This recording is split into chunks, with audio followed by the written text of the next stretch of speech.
Ang akala ng lahat ay isa lamang siyang malungkot, introvert na lalaking walang kinabukasan, ngunit ang bidang lalaki ang naging pinakamalakas na demon hunter sa mundong ito matapos makipagkontrata sa kanyang bagong demonyong kasintahan, na mahilig mang-stalk sa lalaking ito sa gabi, na palihim na pumapasok sa kanyang silid upang palihim na nakawin ang lahat ng kanyang kapangyarihan. Ang babaeng demonyo, na nagngangalang Kazera, ay sinasabing magiging pinakadakilang demonyong mandirigma sa kanyang mundo kung kaya niyang panatilihin ang walang muwang na talunan na ito sa tabi niya hanggat kaya niya, para mabilis siyang makarank, maabyutan ang lahat ng iba pang demonyo mula sa kanyang lahi na kilala bilang mga demon hazards. Ngunit ang tanging paraan upang makakuha ng higit na kapangyarihan ay sa pamamagitan ng pagkakaroon ng mga romantikong pakikipag-ugnayan. Ang ating pangunahing bida, si Sho, ay isang talunan lalaki na nagbitiw sa exorcism company ilang buwan na ang nakakaraan at sumama sa paghahanap ng sarili niyang landas, nagsusumikap na maging susunod na pinakamahusay na bounty hunter na pumapaslang sa mga demon hazards para sa pera. Pero 3 months na rin siyang walang asenso. Bilang isang resulta, siya ngayon ay walang pera at namumuhay ng medyo walang kabuluhan, at palaging nagugutom hanggang sa kasawian. Nakatira siya sa isang lipunan na puno ng mga demonyong nilalang na ito na kilala bilang mga demon hazards na kinokontrol ng gobyerno, at noong siya ay mas bata pa, ang kanyang buong pamilya ay pinaslang ng mga demonyong hazards na pumasok sa kanyang tahanan. Sinubukan niyang makakuha ng kompensasyon mula sa kanila, ngunit sinabi ng gobyerno sa kanyang sarili na wala siyang makukuha, at pagkatapos ay tinakpan ito sa pagsasabing ito ay isang eksperimentong aksidente upang mabawi ang suporta mula sa mga tao. Pagkatapos nito, ang tanging layunin niya ngayon ay maging isang demon hunter para sa paghihiganti. Ngunit ang lalaki na ito ay nakikipaglaban na parang siya ay isang uri ng isang Avenger, at hindi nagmamalasakit sa pagkawasak na naiiwan hanggat sa siya ay makapaslang ng maraming mga demonyo hanggat maaari. Ngunit dahil sa kanyang walang ingat na estilo ng pakikipaglaban, palagi siyang nakakatanggap ng mga parusa para dito, kaya naman ang lahat ng kanyang pera ay patuloy na nababawasan sa kanyang account. Sa kabutihang palad, may nakatagpo ang ating bida na isang magandang babae na nagngangalang Ayano, na malamang ay kakilala niya noon pa, ngunit palihim pa rin itong umiibig sa kanya ng literal na walang dahilan at palaging nag-aalok na pakainin siya dahil alam niyang wala itong pera. Literal niyang nilalamon ang lahat na parang hayop. Nag-aalala, tinanong ni Ayano kung kumakain ba siya ng maayos sa kanyang bahay, at sinabi niya sa kanya na ito ang unang pagkakataon na kumain siya sa loob ng 3 araw.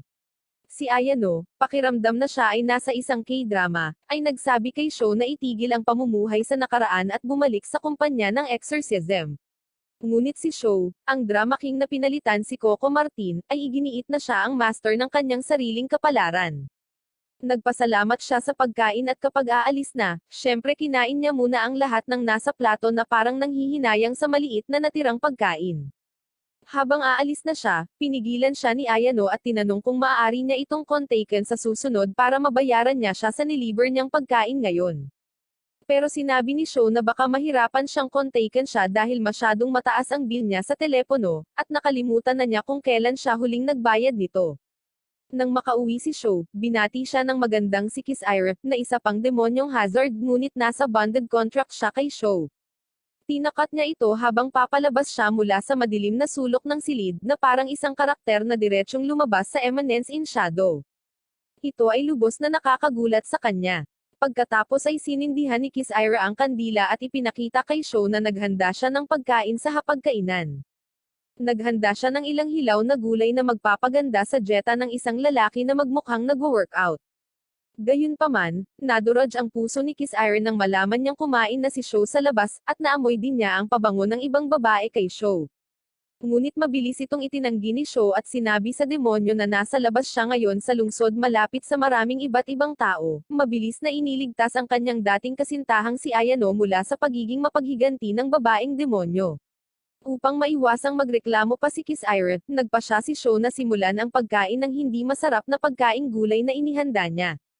Pagkatapos noon, humingi ng paumanhin si Sho kay Kiss Ira sa pagpapaluto sa kanya ng mag-isa sa dilim at hindi niya kayang bayaran ang mga bayarin sa ngayon, ngunit sinabihan siya ni Kiss Ira na huwag mag-alala dahil ginamit lang niya ang huling naipon niya para bayaran ang kanyang mga bayarin, at ang natitira sa kanyang pera ay dapat masakop ang kanilang mga gastos sa pamumuhay para sa natitirang bahagi ng buwan. Gayunpaman, sa sandaling iyon, isang delivery ang biglang dumating para kay Show, na nagpapakita na siya ay nag-order ng pinakabagong iPhone Pro Max, alam na ang kanyang sarili ay hindi kayang bayaran ito. Bilang resulta, ginagamit niya ang natitirang savings ni Kiss Ira upang bayaran ang delivery, na ginagawa silang dalawa ang pinaka-broke bonded contract couple sa buong anime. Pakiramdam na lubos na talunan, si Kiss Ira ay nagsimulang umiyak sa kama mamaya sa gabi. Ngunit gayunpaman, kahit anong gawin ni Show, si Kiss Ira ay gustong-gusto pa rin si Show at kinukunan pa rin siya ng mga random na larawan sa gabi. Habang naghahanda para matulog, idineklara ni Kiss Ira na dapat nilang tapusin ang kontratang ito sa ngayon dahil napakahirap nilang mabuhay. Ngunit tinitiyak ni Show na kikita siya sa pamamagitan ng kanyang susunod na bounty auction sa lalong madaling panahon, pero sinabi ni Kiss Ira na magiging mahirap siya habang buhay kapag di niya kinuha ang trabaho. Pagkatapos marinig ito, binuksan ni Show ang kanyang bagong iPhone Pro Max fully paid at pumasok sa virtual universe, kung saan gaganapin ang isang pulong ng organisasyon at sinalihan ng marami pang iba tulad ni na Mr. Bruno, Miss Kaya Ananda, at ang iba pang kalahok. Ang mga taong ito ay nabibilang sa iba't ibang kumpanya na nakikitungo sa mga demon hazards kapalit ng pera, karaniwang ginagawa silang mga demon hunters. Lumalabas na ang mga demon hazards na ito ay paminsan-minsan ay gumagawa ng kaguluhan sa lungsod, na pumapaslang sa mga inosenteng tao. Hindi nagtagal, isang C-rank na demonyo ang natagpuan sa loob ng isang kasino, at hindi kinaya ng security ang sitwasyon, at sinira ng demonyo ang kanilang mga negosyo. Ngayon maraming exorcism companies ang nagbibid sa kaso para maalis ang demonyo. Ang kumpanyang handang harapin ang C-level na demonyo para sa pinakamababang halaga ay makakakuha ng trabaho, at sa sorpresa ng lahat, si Show ay nanalo sa auction dahil naglagay siya ng higit sa 50% na mas mababa kaysa sa lahat ng iba na nagsasecure ang misyon para sa kanyang sarili. Nagtataka kami kung saan niya nakuha ang pera para sa auction. Lumalabas na umutang siya ulit kay Kiss Ira. Ang iba pang mga bidder ay labis na naasar kay Show, na tinatawag siyang walang isip sa pagkuha ng trabaho dahil siya mismo ay kilala bilang isang D-rank. Lahat sila ay galit na sumang-ayon sa isa't isa, at iniisip na hindi makakapaslang si Show ng demonyo dahil siya ay mahinang talunan, at pagkatapos nilang lahat umalis, si Show ay umuwi na din. Dito niya tinawagan ang dati niyang kumpanya, na pag-aari ng nanay ng dati niyang kasintahang si Ayano. Mariin niyang iginiit na dapat silang bumuo ng isang koponan upang tulungan siyang talunin ng C-level na demonyo. Pagkatapos ay nagtungo ang squad sa kasino, at ang demonyo ay medyo relax pa at hindi alam na nandoon sila, ngunit pagkatapos ay naramdaman sila ng demonyo, at bumukas ang pinto nang makarating doon si Show. Sa sandaling dumating sila, nagsimula ang pagpaslang ng demonyo. Mukhang si Show at ang kanyang mga tauhan ang may kapangyarihan, na inaalis ang lahat ng maliliit na demonyong kampan. Ngunit pagkatapos ay nagpakita ang pangunahing demon hazard sa antas ng sea at patuloy na nagpapatawag ng mas maliliit na demonyo, na ginagawang mas mahirap na lapitan siya. Sa oras na iyon, sinenyasan ni Show si Ayano na kumilos bilang isang diversion, habang siya ay pumupuslit sa likod ng demonyo. Si Ayano at ang mga crew ay nagsimulang magpaputok sa demon hazard na naging sanhi upang magsimula ito ng isang mahiwagang pag-atake laban sa kanya, na naglagay ng isang hindi masisira na hadlang. Kaya't nagpaputok pabalik si Ayano, ngunit wala itong silbi. Matapos maabot ni Show ang blind spot nito, direktang nagpaputok ng baril sa pamamagitan nito, ngunit muling nabuo ang demonyo sa loob ng ilang millisecond at sinubukang atakihin si Show, na tumatakbo para sa kanyang buhay. Nang tila natapos na ang lahat, gumawa si Kiss Ira ng isang epic, heroic entrance na iniligtas ang ating talunang bidang lalaki. Gayunpaman, dahil sa kanyang paggamit ng kanyang kapangyarihan, ang lakas ni Kiss Ira ay nauubos na nag-iiwan sa kanya na hindi matapos ang trabaho at talunin ang demonyo.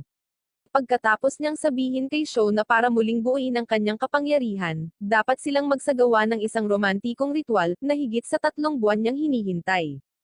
Pagkatapos niyang kinis si Kiss Ira, muling na-recharge ang lahat ng kanyang kapangyarihan tulad ng sa isang eksena sa ibang anime, at ngayon ang kanyang kapangyarihan ay katumbas ng kapangyarihan ng isang A-rank na demonyo, kaya ang isang B-rank na demonyo ay ganap na hindi makakapantay para sa kanya. Nabuhayan si Kiss Ira at sinimulang puksay ng mga demonyo ng madali sa tabi ni Ayano. Nakahanap pa siya ng sapat na oras para makipag-away sa kanya. Inakusahan niya si Ayano na sinusubukang nakawin si Show, na nagpapaalala sa bawat love triangle sa isang love anime. Sa kabila ng pagtatalo, nagawa nilang tapusin ang mas mababang mga demonyo sa isang iglap. Namagitan si Sho, na sinubukan ang kanyang tagapamagitan na skills tulad ng ginagawa niya sa kanyang dating kumpanya. Para tapusin ang kaguluhan, ibinahagi lang ni Kiss Ira ang kanyang galit sa kanya at humingi ng patunay ng kanilang kontrata sa pamamagitan ng paghingi ng ekstrang susi sa kanyang apartment. Nag-aalangan si Sho na magbigay sa kanya dahil kaya niyang maglakad sa mga pader ayon sa gusto niya, ngunit nagtantrum si Kiss Ira kaya ibinigay niya ito sa kanya. Dahil sa pananabik, sinundan ni Kiss Ira ang pangunahing demonyo kasama si Sho bilang kanyang sidekick. Ito ay isang bagay na kapanapanabik hanggang sa may hatid ni Sho ang climactic na pagtatapos na atake, ganap na tinapos ang demonyo. Gayunpaman, ang epekto ng labanan ay napakatindi na ang hotel ay nagsimulang gumuho sa paligid nila at sila ay natataranta na ngayon.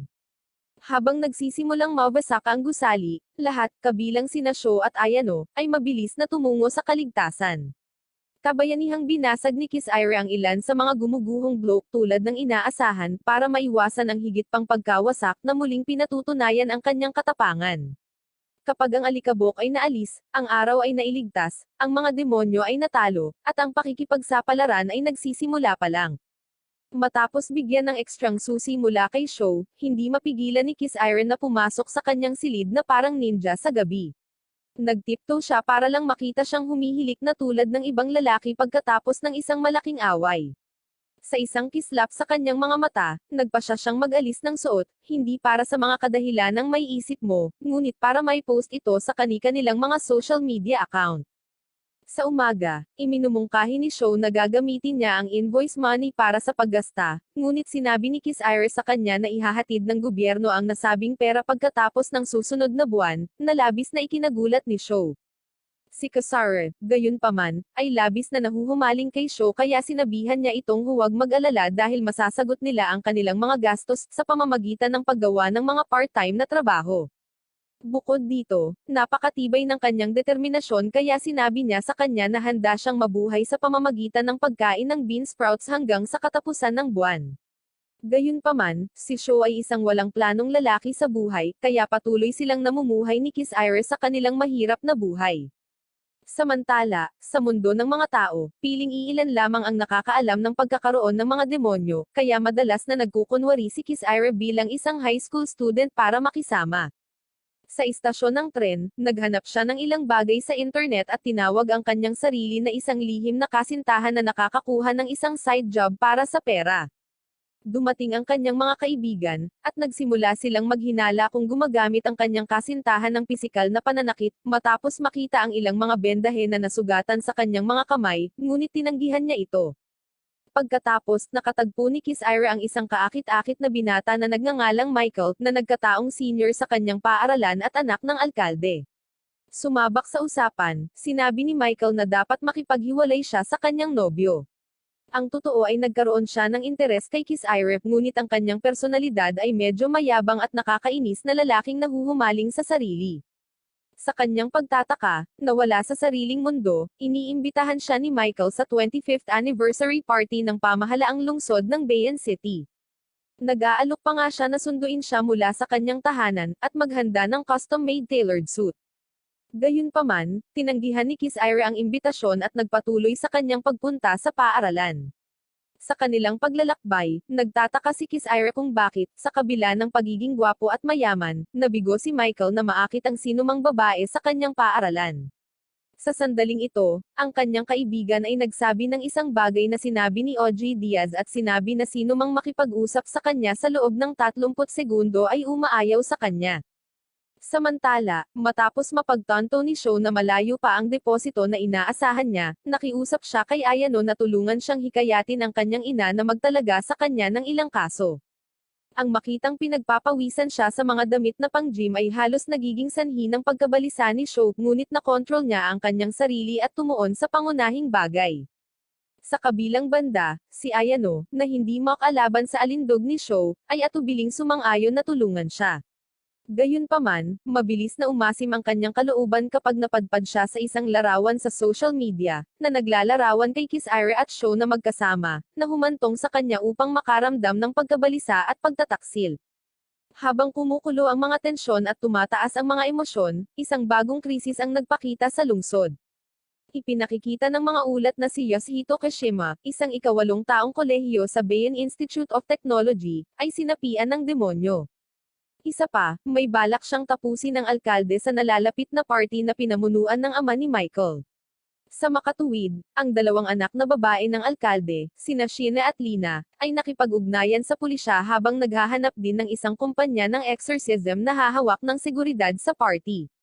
Sa kabila ng kanyang galit, tinutulungan pa rin ni Ayano si Sho sa pag-secure ng kaso ng seguridad.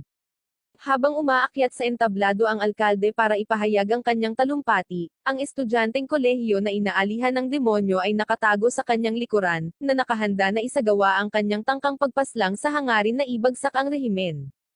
Gayunpaman, nakialam si Kiss Iris sa tamang oras na pinipigilan ang kanyang masamang intensyon. Nahaharap sa mabigat na presensya ni Kiss Iris, pinakawalan ng estudyante sa kolehiyo ang kanyang kapangyarihan ng demonyo at mabilis na nag-navigate sa mga gusali sa pagtatangkang makaiwas sa pagkahuli. Sa kabila ng kanyang liksi, natagpuan niya ang kanyang sarili na na-corner ni Kiss Iris at Sho, parehong determinadong hulihin siya at tapusin ang kanyang pag-aalsa. Habang si Sho ay nakatanggap ng tawag mula kay Ayano, nalaman nila na ang sinapian na estudyante ay nananatili pa rin ang kanyang kamalayan ng tao, na nag-udyok sa kanila na isaalang-alang ang paghuli sa kanya ng buhay para sa mga layunin ng pananaliksik. Gayunpaman, kulang si Sho ng kinakailangang kagamitan para sa gawaing ito at napagtanto niyang dapat siyang bumili kaagad. Nag-aatubili si Kiss Iris dahil sa mahal na tag ng presyo na $3,000 na katumbas ng kanilang buong araw na sweldo. Dahil malapit nang makatakas ang kaaway, kailangang kumilos ng mabilis si Sho. Gumagamit siya ng matalinghagang pakikipag-usap kay Kiss Iris upang hikayatin siya, at sa huli ay namamahala upang matiyak ang pagbili ng kagamitan. Pagdating ng van para ihatid ang kagamitan, aksidente nitong natamba ang kalaban, kaya hindi na kailangan ang kagamitan. Nang malutas ang sitwasyon, sumasalamin si Sho sa isang traumatikong kaganapan mula sa kanyang nakaraan na kinasasangkutan ng pagkasawi ng kanyang mga magulang, at ang kasunod na pagtatakip ng kumpanya ng AA Defender.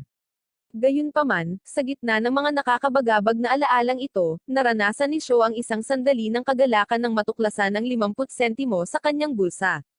Sa isang flashback, isang batang babae ang nag-navigate sa isang madilim na kuweba na hinahanap ang kanyang kapatid. Nakalulungkot, siya ay natusok sa pamamagitan ng isang sibat habang siya ay nagmamadali patungo sa kanya, at ang kanyang buhay ay naputol sa isang malupit na twist ng kapalaran. Habang nagising si Sho mula sa nakakatakot na panaginip na ito, naging malinaw na ang babae ay sarili niyang kapatid. Sa kasalukuyan, sa gitna ng kaguluhan ng kanyang sariling mga alaala, ang Pangangaso ay patuloy sa isang especially iya na nagnakaw ng Oroni Core, isang malakas na pinagmumula ng enerhiya na may kakayahang palakasin ang buong lungsod sa loob ng isang linggo. Ang pagnanakaw na ito ay nagtatakda ng isang mabilis na pagtugis, habang ang mga autoridad ay nakikipaglaban sa oras upang mabawi ang ninakaw na core bago ito mahulog sa maling mga kamay. Habang nilapitan ng mga gwardya ang especially iya, napupunta sa desperasyon, at ang especially iya ay pumirma sa isang kontrata ng demonyo sa isang misteryosong figure sa telepono. Samantala, sa apartment ni Sho, ibinahagi ni Kiss Iris ang nakababahalang balita ng malawakang pagkawala ng kuryente sa bayan ng Bayan City, na nakakaabala sa transportasyon at pang-araw-araw na buhay. Gayunpaman, isiniwalat ni Sho ang isang lihim na sober na nagsasaad na may mas apurahang mga bagay kaysa sa pagpasok sa paaralan ni Kiss Iris. Sa ibang lugar, ang especially iya ay sumasailalim sa isang kakilekilabot na pagbabago, nag-transform sa isang nakakatakot na demonyong insekto na kahawig ng isang uod. Ipinaalam ni Nazaki, ang hepe ng Anti-Demon Bureau, sa alkalde at sa kanyang anak na Hiyato ang pangalan ng especially iya na kaanib sa Bayan Scientific Lab North Plant. Samantala, ipinaliwanag ni Shenri, isa sa mga deputy mayor ng lungsod na tumutulong sa kanyang ama sa domestic affairs, na itinayo ang Bayan City na may layuning magmina at magsaliksik sa Oroni, isang susunod na henerasyong mapagkukunan ng enerhiya. Ang makabagong teknolohiyang nauugnay sa Oroni na nilikha sa lungsod na ito ay isang mahalagang sikreto na lubhang hinahanap ng ibang mga bansa. Sa kabilang banda, natuklasan ni Sho ang presensya ng isang B-level na demonyo sa lungsod at inayos ang isa pang pagpupulong sa kanyang dating kasintahan, si Ayano, na humihingi ng tulong sa kanya sa kaso. Nagpapakita na si Ayano ay malalim na nakatuon sa pagpuksa ng demonyo. Sa kasamaang palad, hindi nauunawaan ni Ayano ang kanyang mga intensyon, sa pag-aakalang gusto niyang makipag-date sa kanya. Si Ayano ay nagbihis at sabik na makita siya, napagtanto lamang na sinasamantala siya ni Sho para sa isang pagkakataon sa trabaho. Nang malaman niya ang pag-aalala ng mga burokrata tungkol sa mga demonyo, nakiusap siya kay Ayano na tulungan siyang masecure ang posisyon, na binibigyang diin ang kanyang agarang pangangailangan para sa impormasyon upang matupad ang kanyang personal na misyon. Sa kabila ng kanyang kahinahunan at katalinuhan, si Ayano ay sumuko sa mapanghikayat na alindog ni Sho at sumang-ayon na tulungan siyang makuha ang kontrata, kahit na wala siyang personal na makukuha. Gayunpaman, nasira ang kanilang mga plano nang hindi inaasahang binago ng alkalde ang diskarte mula sa pagpuksa sa demonyo hanggang sa paghuli nito ng buhay. Ang biglaang pagbabagong ito ay naudyukan ng paghahayag na ang Oroni Core, na mahalaga sa pagpapalakas ng lungsod, ay nasa loob ng katawan ng demonyo. Sa isang nakakagulat na pagliko ng kaganapan, ang kaso ay iginawad sa isang mas kilalang kumpanya ng exorcism, na pag-aari ng ina ni Ayano. Samantala, sinisiyasat ni Detective Moreno ang background ni Sho at Kasara. Napag-alaman na pansamantalang inampon ni Moreno si Sho noong bata pa siya, kasunod ng isang malagim na aksidente na tumapos sa buhay ng pamilya ni Sho, na nag-iwan sa kanya bilang ang tanging nakaligtas. Sa panahon ng pakikipag-usap sa isa pang pulis, lumalabas ang mga karagdagang detalye, na inilalantad si Sho bilang nag-iisang summoner ng demonyo sa loob ng mga limitasyon ng lungsod. Napag-alaman na nakipagkasunduan siya kay Kisira, isang A-level na demonyo. Ginampanan ni Kisira ang isang mahalagang papel sa pag-aalis ng mga kakilakilabot na demonyo sa maraming pagkakataon, na binabayaran ang kakulangan ng mabibigat na armas ng pulisya ng lungsod upang labanan ang mga naturang pagbabanta, isang paghihigpit na ipinataw ng isang kasunduan na napagkasunduan ng maraming bansa. Dahil sa mga alalahanin mula sa ibang mga bansa tungkol sa eksklusibong pagmamay-ari ng lungsod ng pangunahing mapagkukunan ng Oroni, natatakot sila na maaari itong humantong sa lungsod na maging isang nangingibabaw na pandaigdigang kapangyarihan. Dahil dito, ang lokal na tagapagpatupad ng batas ay maaari lamang umasa sa A-level na mga demonyo upang harapin ang mga paglusob ng demonyo. Samantala, sinimulan ni Ayano ang isang plano upang makuha ang demonyong insekto, na nag-deploy ng nagyayelong missile sa pagtatangkang i-immobilize ito. Gayunpaman, ang demonyo ay sumasailalim sa isang mabilis na ebolusyon, na nagiging isang malaking paru-paro na may mas mataas na kakayahan sa labanan. Ang kasunod na kaguluhan na dulot ng mabangis na pagsalakay ng demonyo ay nagreresulta sa malawakang pagkawasak kung saan natagpuan ni Ayano ang kanyang sarili na nahuli sa gitna ng labanan, na nagtitiis ng matinding pagpapahirap habang desperadong sinusubukan niyang iwasan ang mga pag-atake ng nilalang. Napagtatanto na ang paghuli ng demonyo ng buhay ay hindi na magagawa, at mabilis na inayos ni Ayano ang kanyang diskarte, na inatasan sina Sho at Kisira na alisin ang nilalang. Sa kanilang pag-uusap, isang nakakagulat na paghahayag ang dumating sa kanila. Nakukuha ni Kisira ang kapangyarihan sa pamamagitan ng pagsipsip ng mga alaala mula kay Sho. Sa pagnanais na palakasin ang kanyang lakas, hinihiling ni Sho kay Kisira na sumipsip ng isang alaala mula sa 3 taon na ang nakakaraan, na naglalarawan ng kanyang nakaraang pag-iibigan kay Ayano. Habang pinagsasaluhan nila ang isang kiss, isang makinang nasinag ng liwanag ang nagmumula sa kanila. Samantala, natagpuan ni Ayano ang kanyang sarili sa napipintong panganib habang ang isang napakalaking bato ay bumabagsak sa kanya, ngunit si Kisira ay namagitan sa tamang oras upang iligtas siya. Sa paggamit ni Kisira ng magkakaibang hanay ng mga pag-atake, ang kakilakilabot na butterfly demon ay walang pagkakataon na gumanti. Sa isang sandali ng kailanawan sa gitna ng kanyang pagkapagod, naalala ni Sho ang diskarte sa labanan na napagkasunduan nila ni Kisira. Nang may katumpakan, kinuha niya ang kanyang sniper rifle at itinoon ang kanyang paningin sa napakalaking butterfly. Nang maramdaman ang angkop na sandali, mahusay na hinati ni Kisira ang sandata ng nilalang, na inilantad ang mahina nitong puso. Sinasamantala ang pagkakataon, naghatid si Sho ng isang mapagpasyang pag-atake, na epektibong natalo ang nilalang. Sa pag-aalis ng alikabok, ang atensyon ay nalipat kay Tatsuya, ang kapartner ni Officer Moreno, na pinag-iisipan ang mga sakripisyong ginawa ng mga inaalihan ng mga demonyo. Nagpapahayag siya ng matinding interes kay Sho, na nag-isip kung ano ang maaaring isakripisyo niya upang maging ang pinakakakilakilabot na tagapagpaslang ng demonyo. Kasunod ng labanan sa isa pang B-level na demonyo, si Ayano at ang kanyang squad ay nagtapos sa pagkapanalo, at nagkalat ang mga katawan sa eksena. Sa gitna ng kaguluhan, gumulo ang alaala ni Ayano nang makilala niya ang lalaking sinapian ng demonyo. Naalala niya ang isang nakaraang engkwentro kung saan nakita niya siya noon, na may kasamang isang may dilaw na buhok na lalaki. Habang pinagsasama-sama niya ang mga detalye, napagtanto niya na maaaring may higit pa sa sitwasyong ito kaysa sa nakikita ng mata. Sa kalagayan ng kamakailang engkwentro ng demonyo, hinanap ni Ayano ang kanyang kaibigan na si Lina, isa sa mga anak ng alkalde, para sa tulong. Sa kabila ng kanilang magkaibang pinagmulan, ang dalawa ay nagbabahagi ng isang tunay na bond ng pagkakaibigan. Nagtapat si Ayano kay Lina, ibinahagi ang kanyang mga hinala tungkol sa lalaking sinapian ng demonyo at ang kanyang paniniwala na maaaring pinilit siya sa kanyang kasalukuyang estado.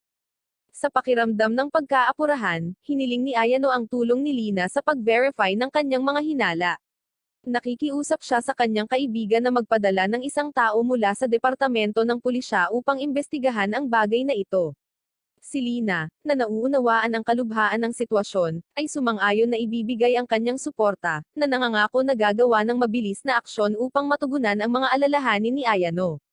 Samantala, ang mga epekto ng nabigong pagtatangka na kunin ang Oregonian Core ay umalangaw-ngaw sa buong lungsod. Ang pagkawala ng mahalagang mapagkukunang ito ay nagreresulta sa malawakang pagkawala ng kuryente, na naglubog sa buong syudad sa kadiliman. Kabilang sa mga apektado ay ang mga residente ng slum kung saan naninirahan sina Sho at Kiss Irip na itinatampok ang malalayong kahihinatnan ng kamakailang aktibidad ng demonyo. Sa gitna ng mga hamon na kinakaharap nila sa pagkuha ng kanilang gantimpala, sina Sho at Kiss Ira ay nakatagpo ng aliw sa piling ng isa't isa kahit na sa gitna ng kadiliman ng kanilang paligid. Sa kabila ng kanilang mahirap na kalagayan, ang hindi natitinag na debosyon ni Kiss Ira kay Sho ay nagniningning, at ang kanyang pagkahumaling sa kanya ay lumalampas sa mga paghihirap na kanilang tinitiis. Sa isang kusang sandali, nakuhanan niya ang isang litrato ng kanilang candlelit na hapunan at ibinahagi ito sa social media, isang testamento sa kanyang walang hanggang pagmamahal kay Sho. Samantala, sinamantala ni Ayano ang isang pagkakataon na makipagkita kay Lina upang humingi ng tulong sa kanyang kaibigan. Sa pakiramdam ng pag-aatubili, sumang-ayon si Lina na tulungan si Ayano sa kanyang paghahanap ng impormasyon. Sa kabila ng kanyang mga reserbasyon, nagpasya si Lina na kunin ang nais na mga detalye mula sa hepe ng pulisya, na kinikilala ang kahalagahan ng alalahanin ni Ayano. Kaya, sa gitna ng mga hamon at kawalang katiyakan na kanilang kinakaharap, parehong sina Ayano at Lina ay gumagawa ng mga mapagpasyang aksyon sa pagtugis ng kani-kanilang mga layunin. Lumipat ang eksena kina Sho at Kiss Irip na lumabas na magkasama ngunit nagkataon na nakita si Michael sa ibaba, na matagal nang umiibig kay Kiss Ira. Ang mayabang na lalaking ito ay walang kabuluhang sinasabi na siya ay dumating upang kunin si Kiss Ira mula sa slum area. Ipinagmamalaki niya ang kanyang marangal na katayuan at tinutuya si Sho, na sinasabi na hindi sapat si Sho para sa isang maganda at napakahusay na babae tulad ni Kiss Ira. Pagkatapos, napansin ni Kiss Ira si Ayano at tahimik na sinundan siya, habang si Michael ay patuloy na tumutuya kay Sho. Sa kanyang sorpresa, nakita ni Kiss Ira si Ayano na nakikipag-usap sa isang misteryosong lalaki at mabilis na nag-snap ng larawan, na ipinaalam kay Sho ang kanyang natuklasan. Sinusuri ang larawan, nagpasya si Sho na sumunod, naiwan ang isang galit na si Michael. Ang lalaking kasama ni Ayano ay si Officer Tatsuya mula sa espesyal na departamento. Tinatalakay ang isang patuloy na pagsisiyasat, inihayag nila na ang demonyong nahuli na D-level noong nakaraang araw ay kaanib sa isang kilalang gang, isang grupo na malalim na nakaugat sa lungsod. Inihayag ni Tatsuya na dumating sila sa utos ni Ayano, habang binanggit niya ang pagsaksi sa isang may dilaw na buhok na individual na nagpupulong sa lalaking sinapian sa mismong lugar na ito. Sa paghihinala sa individual na ito na mastermind sa likod ng mga pagkilos ng kontrata ng demonyo, si Sho ay naging halatang nabalisa, na kinwestiyon ang lihim na pagsisiyasat ni Ayano. Batid ni Sho ang pagsisikap na ipaghiganti ang pagkasawi ng kanyang mga magulang, ipinaliwanag ni Ayano ang kanyang mga aksyon. Natigilan sa pagtatanong ni Sho, at nawalan ng masabi si Ayano nang magring ang telepono ni Tatsuya, na nagpaalala sa kanya ng pagkasawi ng sinapian na lalaki sa ospital.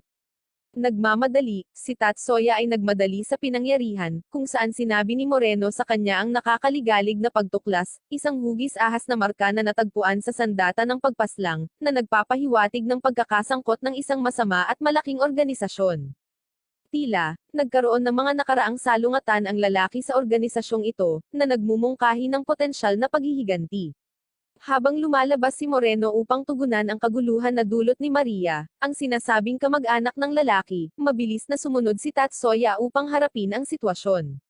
Sa klon na ito, nakikita ito ng pulisya bilang isang kaso ng paghihiganti sa pagitan ng mga organisasyon, at sinuspinde ang investigasyon sa lalaking may dilaw na buhok. Ngunit hindi ganoon ang iniisip ni na Ayano at Sho. Naalala ni Sho na halos isang buwan na ang nakalipas, noong nagde-date sila ni Ayano sa isang restaurant, nakita niya ang college student na nagtangkang pumaslang sa alkalde na tila nakipagkita sa lalaking dilaw ang buhok. Sinabi ni Sho kay Ayano na gusto niyang sumali upang subaybayan ang lalaking nang-akit sa mga tao na pumirma ng mga kontrata sa mga demonyo, ngunit tinanggihan ni Ayano ang kanyang kahilingan. Si Sho, na nakakaramdam ng pagsisisi, ay nagmamadaling humingi ng tawad kay Ayano, ngunit ang kanyang pagtatangka ay nagsisilbi lamang na pag-alab sa kanyang galit. Naalala ang isang nakaraang insidente nang hindi nakabalik si Sho para sa isang pagdiriwang ng kaarawan na masinsinan niyang inayos, hinarap siya ni Ayano, tinanong kung naaalala pa ba niya ang masakit na gabing iyon. Ang katahimikan ni Sho bilang tugon sa kanyang pagtatanong ay sapat na para maintindihan ito ni Ayano, at may luha sa kanyang mga mata, umalis siya, iniwan si Sho upang pag-isipan ang kanyang mga nakaraang pagkakamali.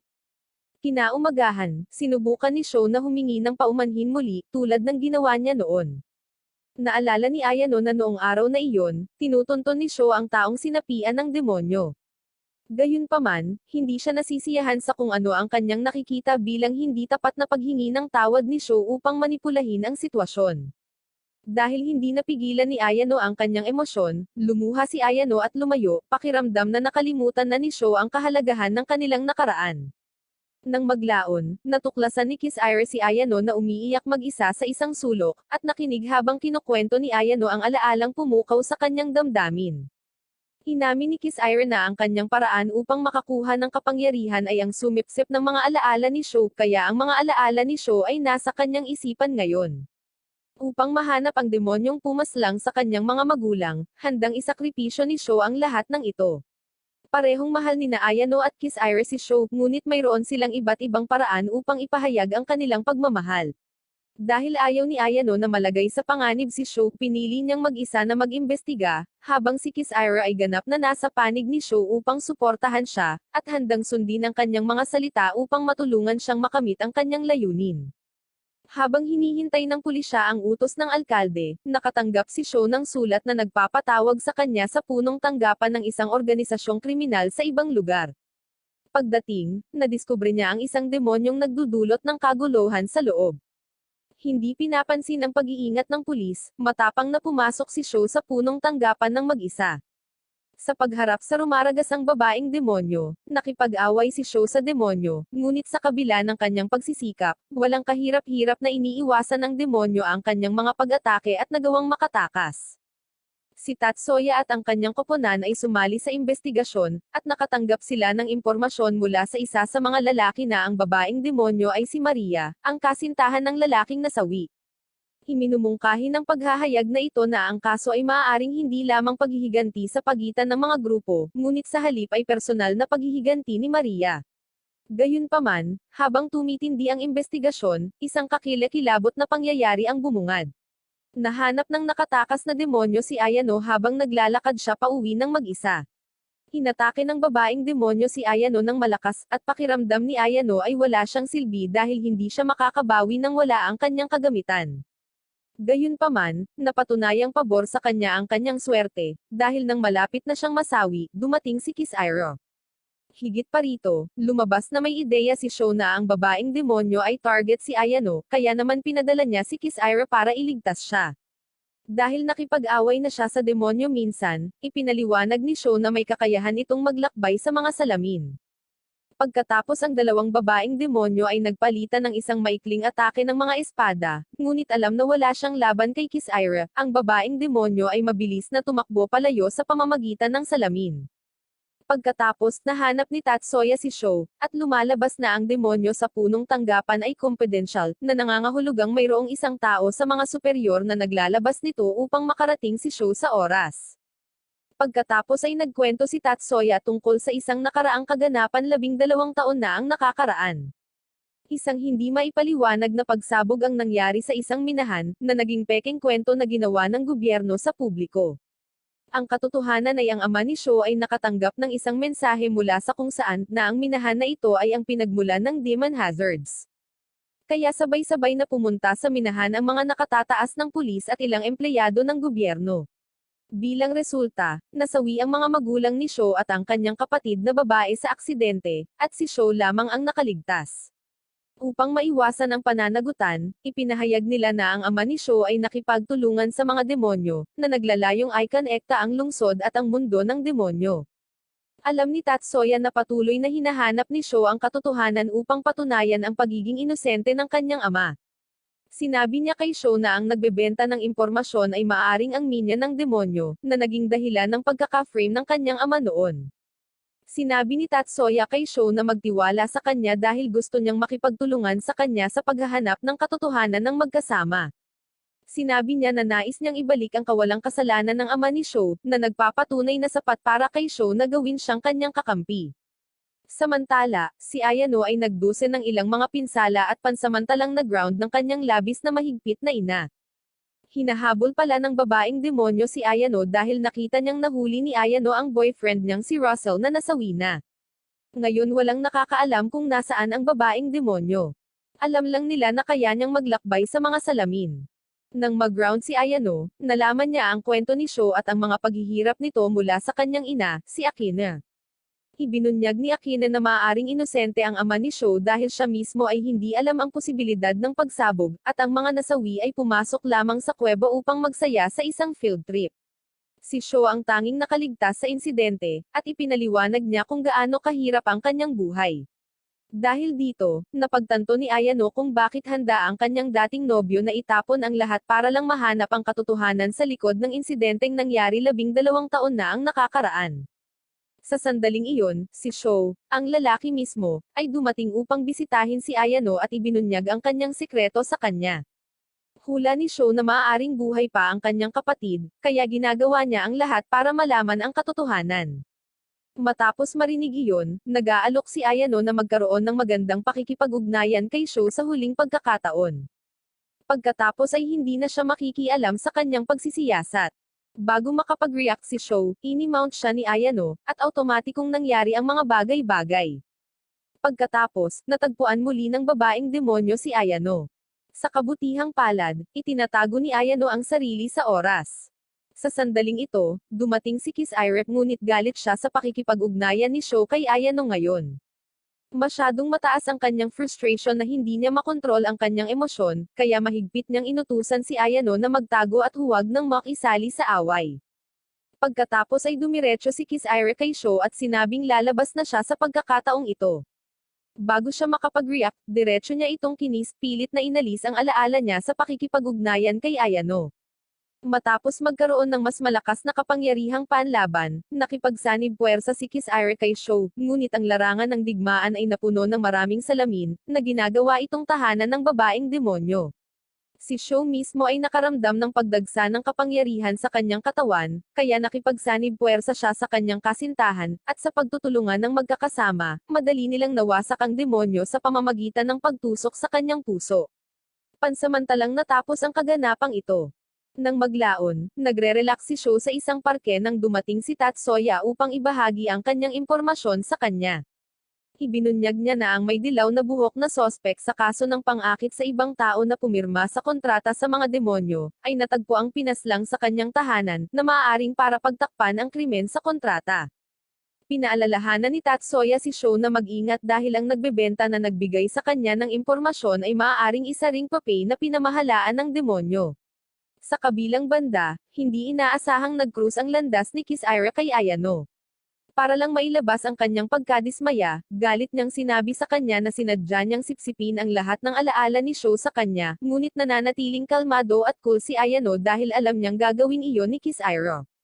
Sa pagsisimula ng eksena, isang kapansin-pansing blonde na babae na nakasuot ng pangmadre ay determinadong nakatingin sa isang malaking gusali. Pakiramdam niya ay magtatagumpay siya nang malaman niyang natagpuan niya ang kanyang hinahanap. Samantala, napagtanto ni Sho na ilang linggo nang wala si Kiss Iris sa kanyang tabi, dahil mas matagal na niyang kasama si Ayano. Magkahalong selos at pagtataksil ang nararamdaman, si Kiss Iris ay nagtatago sa isang madilim na sulok na nalulula sa kanyang emosyon. Lalong lumala ang sakit sa puso niya nang makakita siya ng larawan sa social media, na nagpapakitang close sina Ayano at Sho. Sa sobrang kalungkutan, itinapon niya ang kanyang telepono, narinig niya itong tumama ng malakas sa lupa. Sa gitna ng personal na kaguluhan, natuklasan ng isang exorcism squad ang isang nakakagulat na paghahayag, habang sinisiyasat ang isang site na dating sinalanta ng mga puwersa ng demonyo. Sa kanilang pagtataka, ang mga demonyo ay matagal nang natalo, na nag-iiwan lamang ng mga paalala sa kanilang dating banta. Gayunpaman, ang katahimikan ay nag-ambala ng bigla ang pagpapakita ng isang misteryosong madre, isang pagpapakita ng kapangyarihan at lakas ng pakikipaglaban. Sa walang kahirap-hirap na labanan, natalo niya ang squad, iniwan silang nasindak. Sa kabutihang palad, dumating ang mga reinforcements na sinasali ang misteryosong madre sa isang matinding labanan para sa pangingibabaw. Sa gitna ng kaguluhan, nakatanggap si Sho ng isang napapanahong mensahe mula sa isang impormante, na nagudyok sa kanya na ayusin ang isang harapang pulong. Sa pakikipagkita sa impormante, si Sho ay nananatiling hindi nabigla sa mungkahi ng manipulasyon, at ang kanyang atensyon ay nakatuon sa pinakabagong paghahayag, isang video na nagpapakita ng hindi pangkaraniwang mga kasanayan sa pakikipaglaban ng madre. Bago ganap na maunawaan ni Sho ang mga implikasyon ng video, nagbigay ang nagbebenta ng solemne na babala, na humihimok sa kanya na mag-ingat tungkol sa misteryosong Starry Sky Church, isa pang makamundong presensya na nagbabanta sa lungsod, na humihiling ng pagpapatalsa. Sa isang pakiramdam ng pagkaapurahan na nakabitin sa hangin, ang nagbebenta ay naglaho sa kawalan, na nag-iiwan kay Sho na makipagbuno sa bigat ng kanyang bagong natuklasang kaalaman. Maging si Tatsuya, na nakakubli sa mga anino, ay hindi niya nahuli ang lihim na impormante, at ang kanyang pagkawala ay nababalot ng misteryo. Samantala, sa loob ng mga banal na bulwagan ng kumpanya ng exorcism ng lungsod, isang emergency assembly ang ipinatawag bilang tugon sa nakakaligalig na hitsura ng misteryosong madre. Nagpupulong sila ng mga isipan ng haka-haka at pag-aalala, habang sinisikap nilang lutasin ang palaisipang nakapalibot sa mabigat na kalaban na ito. Pagsapit ng gabi sa lungsod, muling nagpakita ang misteryosong madre mula sa mga anino, at ang kanyang presensya ay isang kapansin-pansing puwersa ng determinasyon at layunin. Sa tahimik na pagpapasya, pumunta siya sa kahangahangang punong tanggapan ng pinakamalaking organisasyon ng exorcism sa lungsod, ang Starry Sky Church. Hindi tulad ng mga kumbensyonal na kumpanya ng exorcism, ang Starry Sky Church ay namumukod tangi bilang isang mabigat na puwersa, na hinimok ng matinding pagkapuot sa mga demonyo, ang kanilang natatanging misyon na puksain ang lahi ng demonyo mula sa pag-iral. Sa biyayang sumasalungat sa kanyang mapanganib na layunin, ang madre ay madaling umiiwas sa mga nagbabantay na gwardya, ang kanyang mga hakbang ay hindi napapansin habang patungo sa kanyang target, ang iginagalang na pangulo ng organisasyon, si Akina. Hindi nababahala sa mga hamon or paglaban, ang tanging pokus ng madre ay nananatiling hindi nagbabago habang inihahanda niya ang sarili na harapin ang core ng organisasyon. Sa pagharang sa kanyang daan ng may matatag na pasya, ipinakita ng madre kay Akina, ang presidente ng organisasyon, ang isang larawan ng isang nagbabantang demonyo, na humihingi ng mga sagot, ngunit si Akina ay nananatiling determinado, tumangging magbahagi ng impormasyon sa isang estranghero, at ang kanyang determinasyon ay hindi natitinag sa kabila ng nagbabantang banta. Habang tumataas ang tensyon at tila hindi maiiwasan ang salungatan, nagpakita ang isang bagong challenger, si Ayano. Ang kanyang biglaang pagdating ay pumukaw ng aksyon, sa mga matulin na galaw, nakiisa siya sa labanan, sinasali ang madre sa isang matinding labanan, at ang kanyang determinasyon ay katumbas ng kanyang kalaban. Ngunit habang ang labanan ay umabot sa kasukdulan nito, isang hindi inaasahang realisasyon ang bumungad sa madre. Sa isang paghinto sa kanyang pag-atake, tinitigan niya si Ayano, na kinikilala siya bilang isang kaalyado ni Sho. Sa sandaling iyon ng pagkilala, naging malinaw ang mga motibo ng madre, hindi may iwasang may ugnay siya kay Sho sa mga paraan na sumasalungat sa paliwanag. Bago maunawaan ni Ayano ang kahalagahan ng paghahayag na ito, sinamantala ng madre ang pagkakataon, mabilis na ninakaw ang telepono ni Akine, at nawala sa gabi, na nag-iiwan ng bakas ng hindi nasagot na mga tanong at lumalalang intriga. Sa isang mabilis na mga pangyayari, nayanig ang mundo ni Kiss Iron nang makatanggap siya ng isang nakagigimbal na larawang ipinadala ng madre, na ngayon ay kinilalang si Sharon. Tinitigan niya ang kanyang telepono, na may halong malakas na timpla ng sorpresa at kawalang paniwala. Samantala, si Sho ay tinambangan sa kanyang sariling tahanan, nagulat sa biglaang kaguluhan. Sa papalapit na panganib, dumating si Kiss Iris sa tamang oras, ang kanyang napapanahong tulong ay naging isang mahalagang pagbabago. Sa gitna ng kaguluhan, ang isang lihim na komunikasyon sa pagitan ni Kiss Iris at Sharon ay nagbubunyag ng isang matagal nang itinatagong lihim na nakabaon sa ilalim ng mga layer ng panlilinlang at pagkakanulo. Napag-alaman na 3 taon na ang nakalilipas, si Sho ay bumuo ng isang hindi malamang na alyansa kay Sharon, ang kanilang ibinahaging layunin na labanan ang demonyong banta na kinakatawan mismo ni Kiss Iris. Pagdating ni Ayano sa eksena, napilitan si Sharon na magmadaling umatras na nag-iiwan ng bakas ng kalituhan at hindi nasagot na mga tanong. Sa matinding pinsala ni Sho, si Kiss Iris ang namumuno, tinitiyak ang kanyang mabilis na transportasyon patungo sa kaligtasan ng ospital. Sa tahimik na silid ng ospital, habang bumibisita si Ayano sa tabi ng kama ni Sho, inilalahad ni Kiss Iris ang gusot ng mga nakaraang hinaing nila ni Sharon. Napag-alaman na ang paghahanap ni Sho para sa katotohanang nakapalibot sa hindi napapanahong pagkasawi ng kanyang mga magulang, ay nagbunsod sa kanya na makipagsabuatan kay Sharon, na ginamit ang sariling kapangyarihan ni Kiss Iris sa paghahangad ng hustisya at kasiguraduhan. Sa isang nakamamanghang paghahayag, nabunyag ang tunay na lalim ng kataksilan ni Sharon, ang kanyang intensyon sa lahat ng panahon ay hindi lamang upang harapin si Kiss Iris kundi upang maalis siya minsan at magpakailanman. Upang makamit ang kanyang masasamang layunin, itinakda ni Sharon ang kanyang paningin kay Sho, na naglalayong gamitin siya bilang isang pawn sa kanyang mapanganib na laro. Ngunit lingid sa kaalaman ni Sharon, si Sho ay hindi kasing muwang gaya ng inaakala niya. Sa isang tusong galaw, nakita niya sa kanyang harapan, sinisira ang kanyang mga plano sa pamamagitan ng palihim na pagkalason sa kanya sa kanilang pagtatagpo. Sa mabilis na pag-iisip at kalkuladong katumpakan, inayos ni Sho ang isang matapang na pagliligtas na nagligtas kay Kiss Iris mula sa mahigpit na pagkakahawak ng tiyak na kasawian. Gayunpaman, ang resulta ng pagtataksil ni Sharon ay nag-iwan ng mapait na pakiramdam para kay Kiss Iris. Dahil sa paninibugho sa nakitang pagiging malapit ni Sho kay Sharon, gumawa siya ng marahas na hakbang upang mabura ang anumang bakas ng kanilang pakikipag-ugnayan mula sa alaala ni Sho, na tinatakan ang masakit na katotohanan sa likod ng tabing ng pagkalimot. Sa pag-alis ni Kiss Iris, iniiwan si Sho sa kanyang pagtulog, hindi niya alam na si Sho ay hindi isang batang walang muwang tulad ng kanyang hitsura. Sa isang matalinong ngiti na naglalaro sa mga sulok ng kanyang mga labi, iminulat ni Sho ang kanyang mga mata, na nagpapakita na siya ay nagkukunwari na natutulog. Matalas at alerto ang kanyang isip sa mga sikretong umiikot sa kanyang paligid. Sa kabilang panig, habang palihim na pinapasok ni Sharon ang isang cargo ship, kumikinang ang kanyang mga mata sa pag-asa nang makita ang isang kayamanan ng kagamitan sa Mecca. Sa mabilis na katumpakan, mabilis niyang pinabagsak ang nag-iisang gwardya na humaharang sa kanyang daraanan, na nagpapakita ng kanyang kahangahangang kasanayan sa bawat galaw.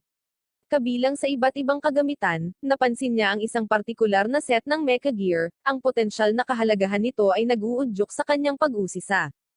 Samantala, muling nasangkot si Kiss Iris sa manipulative web ni Sharon, nang dumating ang isa pang mensahe, na nag-aanyaya sa kanya sa isang lihim na pagpupulong upang ayusin ang kanilang patuloy na alitan.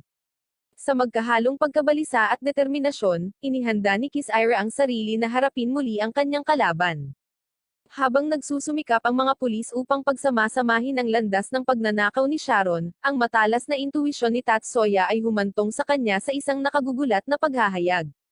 Ito ay nagiging maliwanag na ang target ni Sharon ay hindi lamang mahahalagang bagay, ngunit isang malakas na sandata na may kakayahang labanan ang demonyong banta na bumabalot sa lungsod. Sa pagkatuklas ng buto ng demonyo sa mga labi ng pagnanakaw ni Sharon, nalaman ni Tatsuya na ang ninakaw na sandata ay maaaring magkaroon ng susi upang talunin ang kahit na ang pinakakakilakilabot na mga demonyo. Ipinahayag na tanging ang sandata na ginawa mula sa organ ng isang demonyo na may pantay na lakas, ang nagtataglay ng potensyal na talunin ang gayong kakilakilabot na kalaban. Sa gitna ng mga anino ng isang abandonadong eskinita, hinarap ni Kiss Ira si Sharon, na matatag na nakatayo sa kanyang mecha gear na ginawa mula sa buto ng mga demonyo. Dahil sa matinding puot ng Starry Sky Church sa mga demonyo, walang awa si Sharon sa kanyang walang tigil na pananakit kay Kiss Ira. Sa bawat pag-atake, ang lakas ni Kiss Ira ay nababawasan, at ang kanyang determinasyon ay nasubok laban sa walang humpay na pagsalakay ng kanyang kaaway. Ang mga sugat na dulot ng sandata ni Sharon ay tumama ng malalim na nagbabantang madaig ang mga depensa ni Kiss Ira. Sa isang sandali ng desperadong paghaharap, dumating si Sho sa pinangyarihan, pinuputol ng kanyang boses ang kaguluhan habang inutusan niya si Kiss Ira na sumipsip ng kanyang mga alaala, na nag-aalok sa kanya ng lakas upang labanan ang walang humpay na pag-atake ni Sharon. Gayunpaman, ang puso ni Kiss Ira ay nababalot ng matagal na inggit at pagdududa, at ang kanyang pagtitiwala kay Sho ay nayanig ng mga alaala ng kanyang relasyon kay Ayano. Sa boses na mabigat sa paratang, tinanong niya kung nakikita lang siya ni Sho bilang isang paraan ng paghihiganti. Ang kanyang mga salita ay isang nakaaantig na paalala ng mga bali na nagbabantang maghiwalay sila. Sa isang makabagbag damdaming sandali ng katapatan, ang taos-pusong deklarasyon ni Sho ay bumasag sa mga pagdududa ni Kiss Ira. Ang kanyang mga salita ay nagpapakita kung gaano siya nagmamalasakit sa kanya. Naantig sa kanyang taos-pusong pagmamahal, nararamdaman ni Kiss Ira na napuno ng init ang kanyang puso. Ang mahigpit nilang yakap ay nagbibigay sa kanya ng panibagong pakiramdam ng lakas. Habang sinisipsip ni Kiss Ira ang mga alaala na ibinubuhos ng hindi natitinag na debosyon ni Sho, nakita niya ang kanyang sarili na puno ng bagong kapangyarihan. Ang kanyang pasya ay hindi sumusuko habang hinaharap niya si Sharon ng may tindi na nagpatigil sa kanyang kaaway. Nahuli sa labanan ng magkasalungat na emosyon, nakita ni Sharon ang kanyang sarili na hindi makaganti laban sa mabigat na lakas ni Kiss Ira, at ang kanyang mga plano ay nawasak ng hindi inaasahang pangyayari. Sa pagdating ng mga pulis, nakontrol ang kaguluhan. Inaako ng mga awtoridad ang kontrol sa nangyayaring sitwasyon. Habang nagising si Sho mula sa kanyang pagkakatulog, hindi napapansin ang mga pangyayaring naganap. Ang pagiging tuso ni Kiss Ira ay muling pumagitna. Sa isang mahusay na pagmamanipula ng kanyang mga alaala, binubura niya ang lahat ng bakas ng presensya ni Sharon mula sa kanyang isip na sinisiguro ang kanyang paghawak sa kanyang pagmamahal. Samantala, habang sinisiyasat ng pulisya ang mga motibo ni Sharon sa pagpunta sa lungsod, ang kanyang misteryosong mga salita ay nagpapadala ng shockwave sa mga nagtitipon na tao. Inihayag niya ang isang nakakatakot na propesya, isang malakas na demonyo ang nasa bingit ng pagbaba sa lungsod, at ang Starry Sky Church ay nagtipon-tipon upang wakasan ang napipintong banta na ito, na nagtatakda ng yugto para sa isang labanan na tutukayin ang kapalaran ng lahat ng naninirahan sa lilim nito. Sa kalagayan ng mga nakakagulat na paghahayag, natagpuan ni Tatsuya at ng kanyang mga kasama ang kanilang mga sarili na natipon sa tahanan ni Sho, na nakikipagbuno sa misteryo ng naglik na impormasyon ng pulisya. Sa paghihinalang nakabitin ng mabigat sa hangin, ang kanilang atensyon ay nabaling sa misteryosong figure ng direktor ng pulisya, na sinasabing nagkukubli ng walang humpay na paghihiganti laban sa mga demonyo. Sa kabila ng kanilang pinakamahusay na pagsisikap, ang direktor ay nananatiling mahirap hulihin, naglalabas ng mga utos mula sa malayo at natatakpan ang kanilang mga sarili sa lihim. Ang kanilang kawalan ay nagpapalalim lamang sa mga hinala sa kanilang pagkakasangkot sa nangyayaring kaguluhan. Determinado na alisan ng takip ang katotohanan, kinuha ni Sho ang mga bagay sa kanyang sariling mga kamay, nagsimula sa isang solong pakikipagsapalaran upang tanungin si Sharon, ang susi sa pag-unlock sa mga lihim na nagbabantang balot sa lungsod sa kadiliman.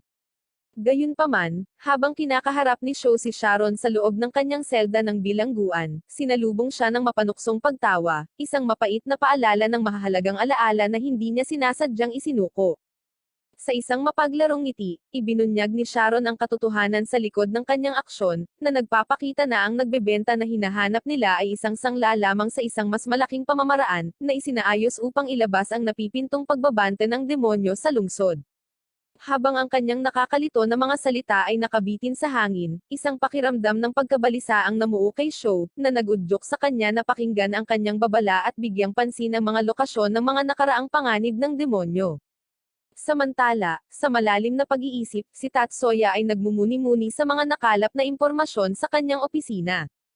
Ang kanyang isip ay tumatakbo habang pinagsasama-sama niya ang mga piraso ng isang palaisipan na matagal nang nababalot ng kadiliman. Biglang bumungad sa kanya ang isang nakagigimbal na realisasyon, na nagpapadala ng panginginig sa kanyang gulugad. Sa pakiramdam ng pagkaapurahan na humahawak sa kanyang puso, nagmamadali siyang pumunta sa kanyang kotse, nanginginig ang kanyang mga daliri habang dinadial ang numero ni Shaw, desperado na ihatid ang mahalagang impormasyon na kanyang natuklasan. Ngunit bago pa siya makapagbitaw ng salita, biglang naputol ang linya ng tunog ng putok ng baril na umaalingaw-ngaw sa receiver. Sa isang gulat, tumakbo si Shaw sa pinangyarihan, ang kanyang puso ay tumibok sa takot nang siya ay dumating upang makita si Tatsuya na sugatan sa lupa. Sa gitna ng kaguluhan, isang figure ang nagtatago sa malapit, ang kanilang presensya ay isang nakakatakot na anino na nagdulot ng nangyayaring trahedya. Gamit ang kakilakilabot na kapangyarihan ni Kiss-Ira, mabilis nilang nahuli ang salarin, at ang kanilang pagkakakilanlan ay nagpapadala ng shockwave sa mga nagtitipon na tao. Walang iba kundi si Michael, ang anak ng alkalde ng lungsod, ang kanyang mga aksyon na nagtataksil sa isang kadiliman na nakatago sa ilalim ng takip ng pribilehiyo at kapangyarihan. Habang ang mga piraso ng palaisipan ay nagsisimulang mahulog sa lugar, ang nakagugulat na katotohanan ay nagpakita. Si Michael, ang mailap na direktor na nanatiling nababalot ng misteryo, ay ipinahayag na walang iba kundi ang misteryosong figure sa likod ng mga eksena, na nag-o-orchestra sa depensa ng lungsod laban sa nagbabantang banta ng pagsalakay ng demonyo. Sa hangarin na patunayan ang kanyang pagiging inosente at iayon ang kanyang sarili sa misyon ni Shaw at Kiss-Ira, dinala sila ni Michael sa gitna ng punong tanggapan ng pulisya, kung saan ang malawak na network ng mga kagamitan sa pagsubaybay ay nag-aalok ng malawak na tanawin ng bawat sulok ng lungsod. Sa pamamagitan ng maingat na pagsubaybay at patnubay, nagawa ni Michael na mahulaan at matugunan ang mga potensyal na panganib ng demonyo bago sila ganap na magpakita, na nagpapakilos sa puwersa ng pulisya upang mamagitan at in-neutralize ang banta sa sandaling ito ay magpakita. Sa isang nakakagulat na twist, ang mga motibo ni Michael ay malapit na nakahanay sa mga motibo ni Shaw at Tatsuya, ang kanilang ibinahaging layunin na pangalagaan ang lungsod mula sa nagbabantang panganib ng mga demonyo. Ang kanyang sarili malapit kay Tatsuya ay hindi nagkataon, sa halip, ito ay isang kalkuladong hakbang upang pigilan ang katotohanan na matuklasan bago ang panahon nito. Sa paglabas ng katotohanan, sina Shaw at Kiss-Ira ay nakatuklas ng bagong kakampi sa kanilang pakikipaglaban sa nagbabantang kadiliman, ang kanilang alyansa ay pinalakas ng iisang layunin at matatag na determinasyon. Sa resulta ng kalunos-lunos na pagkasawi ni Tatsuya, ang determinasyon ni Shaw na alisan ng takip ang katotohanan ay mas maliwanag kaysa dati. Kasama si Michael sa tabi niya, tinitignan nila ang kailaliman ng kagamitan sa pagsubaybay, inaalis ang bawat pulgada ng cityscape para sa mga pahiwatig na maaaring humantong sa kanila sa misteryosong assassin. Habang lumalalim ang gabi, ang pagkapagod ay nagbabanta sa mga sentido ni Shaw, ngunit isang bigla ang paghahayag ang nagpagising sa kanya. Sa gitna ng dami ng surveillance footage, napadpad siya sa isang nakakagulat na tanawin, isang palatandaan na naglalagay sa kanya sa isang landas patungo sa gitna ng kadiliman. Kasunod ng libing ni Tatsuya, natagpuan ni Shaw ang kanyang sarili sa piling ni Moreno, ang pinagkakatiwalaang kapartner ni Tatsuya. Sa isang tensyonado na tingin, siya ay naglalagay ng isang tanong na bumabagsak sa ubod ng kanilang pagsisiyasat, isang tanong na sumasalamin sa bigat ng hinala at kawalan ng katiyakan. Sa isang sandali ng nakagigimbal na pagsasakatuparan, naalala ni Shaw ang mga nakakalito na salita ni Sharon tungkol sa mga arsonista na nagtatagal malapit sa pinangyarihan ng sunog, na nagpasiklab ng isang paghahayag na nag-aapoy sa isang firestorm ng determinasyon sa loob niya. Batay sa napakahalagang pananaw na ito, mas malalim niyang pinag-aralan ang nakaraan ni Moreno, na natuklasan ng isang link ng panlilinlang at pagkakanulo na nagpapatunay sa kanya bilang isang sangla sa masasamang pakanan ng demonyo. Sa paglalahad ng katotohanan, hinarap ni Shaw si Moreno ng may hindi matitinag na pagpapasya, determinadong ilantad ang kadiliman na nagtatago sa ilalim ng kanyang pagkakakilanlan. Habang nagsasama-sama ang mga piraso ng puzzle, tahimik lang si Shaw, napagtanto ang isang paghahayag na yayanig sa kanilang mundo hanggang sa kaibuturan nito. Sa pasanin ng pagkakanulo na mabigat sa kanya, si Shaw ay nilamon ng isang bagyo ng magkasalungat na damdamin. Ang galit ay namumuo sa ilalim ng ibabaw habang kinakaharap niya si Moreno, ang lalaking dating naging haligi ng suporta sa kanyang buhay, ngayon ay ipinahayag na siya ang puppet master na nag-o-orchestra sa pagbaba ng lungsod sa kaguluhan. na may matinding determinasyon na nag-aalab sa kanyang mga mata, hinihingi ni Sho ang mga sagot mula kay Moreno, nanginginig ang kanyang boses sa sobrang tindi ng kanyang emosyon.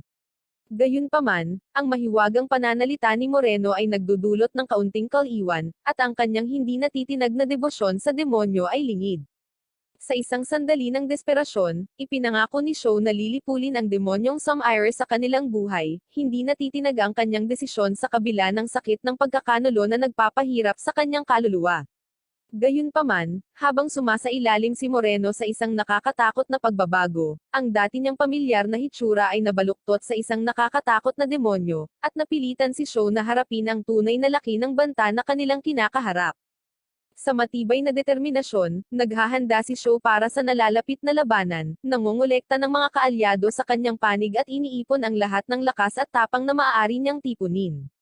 Ang pagpapalaya kay Sharon mula sa kanyang kulungan at paghingi ng tulong sa kumpanya ng exorcism ng pamilya ni Ayano, nakahanda siyang harapin ang demonyo, nag-aalab ang kanyang puso sa matinding determinasyon na protektahan ang mga mahal niya. Sa kalagitnaan sa panahon ng matindi na labanan, si Sho ay nagtanong kay Kiss-Ire ng seryosong tanong, ang kanyang boses ay puno ng determinasyon at takot. Batid kung gaano kalubha ang sitwasyon, sumang-ayon si Kiss-Ire na payagan ang kanyang mga alaala ng kanyang foster father na si Moreno na tumagos sa kanyang isipan, sa pag-asang ang paggawa nito ay makakatulong upang baguhin ang takbo ng mga pangyayari. Habang nagsasagupaan sina Moreno at Kiss-Ire sa isang mabangis na tunggalian, isang nakakagulat na paghahayag ang bumungad.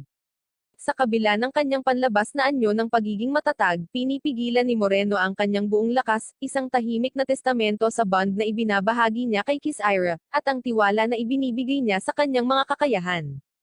Sa panandaliang sandali ng kahinaan, ibinulong ni Moreno ang isang taos-pusong pagsusumamo kay Kiss-Ire, na ipinagkatiwala ang kaligtasan ni Sho sa kanyang pangangalaga. At pagkatapos sa isang walang pag-iimbot na pagkilos ng sakripisyo, itinapon niya ang kanyang sarili patungo sa baril ni Sho, isinakripisyo ang kanyang sariling buhay upang protektahan ang mga mahal niya. Sa mga alaala ni Moreno na ngayon ay hinihigop sa kanyang kamalayan, ang isip ni Kiss-Ire ay binahan ng katotohanang matagal nang nanatili sa kadiliman. Ang mga bond sa pagitan ni Sho, Moreno, at mga pamilya ni Ayano ay nahayag, isang malakas na koneksyon na nilikha sa isang kapaligiran ng kapwa pakikibaka at tapat na pagkakaibigan. Pinagkaisa ng kanilang ibinahaging legacy at pinalakas ng panibagong kahulugan ng layunin, si Sho at Kiss-Ire ay naninindigan upang harapin ang demonyong nagbabantang guluhin ang kapayapaan ng kanilang mundo. Dahil sa wakas ay nalalantad na ang katotohanan, handa silang harapin ang anumang pagsubok na darating, armado ng tibay ng kanilang mga paniniwala at ng hindi masisirang baklod ng pagkakaibigan at pamilya. Sa paglalahad ng mga patong ng panlilinlang, isang nakagigimbal na katotohanan ang lumalabas mula sa kaibuturan ng nakaraan, isang katotohanan na nagbabantang sirain ang kapayapaan ng kanilang mundo. Ang misteryosong karamdaman na dinanas ng anak na babae ni Moreno, at ang kawalan ng isang kilalang lunas para dito, ay kumilos bilang isang catalysta para sa isang masamang kasunduan na ginawa sa demonyong halimaw. Dahil sa hindi matitinag na pagmamahal ng isang ama, ginawa ni Moreno ang hindi sinasadyang desisyon na maging sanglaan ng demonyo sa desperadong pagtatangka na iligtas ang kanyang minamahal na anak. Gayunpaman, ang tunay na pagkakakilanlan ng demonyo ay nagpapadala ng mga shockwaves sa mismong pundasyon ng kanilang katotohanan, walang iba kundi ang sariling ina ni Sho, si Schiller. Ang kanyang masasamang aksyon, na hinimok ng isang pagnanais para sa kapangyarihan at kontrol, ay nagpapakita ng isang kadiliman na nagtatago sa ilalim ng layer ng mga baklod ng pamilya. Ang pagsasama ni Sheila kay Azamo, ang ama ni Sho, ay hindi isinilang sa pag-ibig ngunit sa kalkuladong pagmamanipula, isang paraan upang matudukan ang kanyang paghahanap na makabuo ng isang anak na may kakayahang magsilbi bilang isang link para sa impluwensya ng demonyo. Ang kapatid ni Sho, si Kathy, ang nagpasan ng pasanin ng legacy na ito bilang isang hybrid. Ang kanyang pag-iral ay nakasalalay sa pagkakatawang tao ng demonyo na nabuhay sa loob niya. Ngunit sa gitna ng kaguluhan at pagtataksil, isang kislap ng pag-asa ang nagpakita. Ang pagkilos ng pagsuway ni Moreno, ang kanyang walang pag-iimbot na sakripisyo upang protektahan si Sho mula sa mga kamay ng kanyang sariling ina, sa isang mundo na puno ng kadiliman, at ang kanyang pagmamahal sa batang lalaki na pinalaki niya bilang kanyang sarili, ay nagningning ng maliwanag bilang isang beacon ng liwanag sa pagtitipon ng kadiliman. Habang ang katahimikan ay naninirahan sa kakilakilabot na mga kaganapan na naganap, isang mapayapang kalmadong kaganapan ang bumaba sa mga pagod na kaluluwa na nagtipon pagkatapos ng trahedya. Ang ama ni Sho, si Azamo, ay gumawa ng sukdulang sakripisyo, nagpasabog ng mga pampasabog sa loob ng minahan sa isang desperadong hangarin na wakasan ang mga pakane ng demonyo, na gumugulo sa kanilang buhay. Sa isang twist ng kapalaran, si Moreno ang nagpakita bilang hindi malamang na tagapagligtas na hinayla si Sho mula sa bingit ng kasawian, kahit na siya ay sumuko sa mapanlinlang na impluwensya ni Shelle, ang demonyong minsang humawak ng kapangyarihan sa kanilang buhay. Sa paglalahad ng katotohanan, humakbang pasulong si Kiss Ira upang ibahagi ang mga alaalang nakita niya, na naghabi ng isang maingat na binuong salaysay na nagtatago sa tunay na pagkakakilanlan ni Shelle, sa hangarin na protektahan ang kapayapaan ng kanilang mundo. Nagpinta siya ng isang larawan ng isang misteryosong babae na nanakit kay Azamo at dinukot si Kathy, na itinatago ang mas madidilim na katotohanan na nasa ilalim ng kaganapan. Ngunit habang ang mga piraso ng palaisipan ay nagsimulang mahulog sa lugar, si Sharon ay nagdagdag ng isa pang layer sa nalalantad na misteryo, na inilalantad ang malabo na kasaysayan ng demonyo na sumalot sa kanilang lungsod sa loob ng maraming siglo. Isang babaeng ang nagpapakita sa buong kasaysayan sa ilalim ng iba't ibang anyo, nag-iiwan ng bakas ng kaguluhan at pagkawasak sa kanyang kalagayan, isang mensahero ng mga demonyo na naakit sa mayamang mapagkukunan ng pagmimina na nasa ilalim ng lupa. 12 taon na ang nakalilipas, nalaman ni Azamo ang nakagigimbal na paghahayag na ito, at ang kanyang pagsisiyasat sa minahan na humantong sa kanya sa bingit ng sakuna. Ngayong armado ng bagong kaalamang ito, si Sho at ang kanyang mga kaalyado ay handang harapin ang kadiliman na nagbabantang ubusin ang kanilang mundo, hindi matitinag ang kanilang pasya habang naghahanda silang harapin ang anumang pagsubok na darating. Di nagtagal, sina Kiss Ira at Sharon ay nakipag-usap ng pribado at kompedensyal. Ipinaliwanag ni Kiss Ira na itinago niya ang katotohanan upang protektahan si Sho mula sa pinsala. Pagkatapos ay hiniling ni Sharon si Kiss Ira na ihayag ang mga lokasyon ng mga demon hazard sa lungsod. Sa pagkonekta sa mga lokasyong ito, may lalabas na pattern, nakahawig ng mga pattern na nabuo sa pamamagitan ng pagkonekta sa mga lokasyon ng demon hazard sa buong mundo. Ito ay nagmumungkahi ng isang ritual upang ipatawag ang mga demonyo, na ang huling lokasyon ay ang minahan. Ayon sa investigasyon ni Sharon, ang pagsabog 12 taon na ang nakalilipas ang sanhi ng pansamantalang pagkawala ni Shelle. Kasunod nito, inayos ni Moreno ang maraming mga demon hazard sa buong mundo upang i-activate ang portal ng demonyo sa katawan ni Kathy, na naglalayong ipatawag ang isang malaking bilang ng mga demonyo, kabilang si Shelle, sa mundong ito. Ngayon ay nahaharap sa gawain ng paghahanap kay Kathy, hinahanap ni Kiss Ira ang minahan batay sa paggunita ni Moreno. Doon, natuklasan nila na si Kathy ay naselyuhan. Si Sharon, na hinimok ng pagnanais na alisin si Kathy, ay nakipag-away kay Kiss Ira, na dapat makialam upang protektahan ang kapatid ni Sho. Habang nagpapatuloy ang labanan sa pagitan nila, natanggap ni Ayano ang balita mula sa kanyang kaibigan, si Lina, at nagmamadaling pumunta sa minahan kasama si Sho. Nalaman nila na ang alkalde ang nasa likod ng desisyon na selyuhan si Kathy, sa takot sa mga kahihinatnan ng kanyang paglaya. Si Michael, na determinadong kunin ang mga bagay sa kanyang sariling mga kamay, ay nagplanong salakayin ang minahan gamit ang isang sandata sa kalawakan. Gayunpaman, bago siya kumilos, isang napakalaking palad ang lumabas sa katawan ni Kathy, na humahadlang sa pagkawasak ng sandata sa kalawakan. Ang may-ari ng palad na ito ay ipinahayag na si Shelle. Habang nakikipaglaban sina Shelle at Kiss Ira, namagitan si Sho para protektahan si Kiss Ira. Nang umabot na sa sukdulan ang tensyon, isang sibat ang biglang tumama kay Kiss Ira, na hawak ng walang iba kundi si Kathy, na sa wakas ay nagising na. Habang hawak-hawak ni Kiss Ira ang sibat, sinisiyasat niya ang mga alaala ng pagkabata ni Kathy, na nakasalubong lamang ng galit na titig ni Kathy. Sa isang mapaghiganti na pagkilos, ginamit ni Kathy ang sibat upang basahin ang mga alaala ni Kiss Ira sa kabaligtaran, na inilantad ang mga nakaraang panliligaw ni Sho sa iba't ibang babae. Galit dahil sa panghihimasok sa privacy na ito, hinarap ni Kiss Ira si Kathy, tinanong ang kanyang motibo sa pagtingin sa mga alaala ng iba. Sa kabila ng pag-unawa sa pagkakakilanlan ni Kathy bilang kapatid ni Sho, nag-aalangan si Kiss Ira na gumanti. Gayunpaman, si Kathy ay hindi nagpakita ng awa at naglunsad ng isang mabangis na pag-atake kay Kiss Ira, na nagpadala sa kanya ng pagbagsak sa dagat. Sa gitna ng kaguluhan, sinamantala ni Michael ang pagkakataong hampasin si Kathy gamit ang space weapon, dahilan para bumagsak siya sa kailaliman sa dagat. Habang nasadyop si Kiss Ira mula sa tubig, siya ay nakoma, at ang kanyang kapalaran ay nababatay sa balanse. Mataimtim na ipinaalam ni Sharon sa lahat sa ward na binansagan ng Starry Sky Church si Kathy bilang isang S-rank na demonyo, na nagpapahiwatig ng kanilang intensyon na magpadala ng maraming miyembro para alisin siya sa hinaharap. Samantala, nananatili si Sho sa tabi ng kama ni Kiss Ira same time na nananalanggan para sa kanyang paggaling. Naramdaman ang walang tigil na pag-aalala ni Sho, unti-unting nagising si Kiss Ira mula sa kanyang pagkawala ng malay. Batid sa malagim na kalagayang kinakaharap nila, nakiusap si Sho kay Kiss Ira na alisin ang kanyang mga alaala upang palakasin ang kanilang laban. Gayunpaman, sa kanilang sandali, napagtanto ni Sho na sa halip na mawala ang mga alaala, siya ay binahan ng higit pang mga alaala. Nagpapakita sa kanya na ang kanyang pagkalito nang makaharap ang kanyang kapatid na si Kathy, ay nagmumula sa pagkawala ng mga alaala. Nang makitang nagpupumiglas si Sho, nagpa siya si Kiss Ira na talikuran ang kanilang kontrata sa demonyo at ibalik ang lahat ng alaala sa kanya, kahit na inilipat ang sarili niyang mga alaala sa proseso. Nang makumplito nila ang paglipat, hinarap ni Sho si Kiss Ira ng may galit na hinihiling na malaman kung ano ang kanyang ginawa.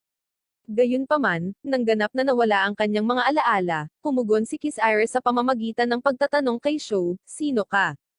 Samantala, si Kathy, na ngayon ay nagising at nagtataglay ng mga kakilakilabot na kakayahan sa pakikipaglaban, ay nagbubunyag ng katotohanan tungkol sa mga kaganapan sa nakaraang taon na iyon. Nagpahayag si Ayano ng hindi paniniwala sa pagbabago ng dating inosenteng Kathy bilang isang malakas na demonyo.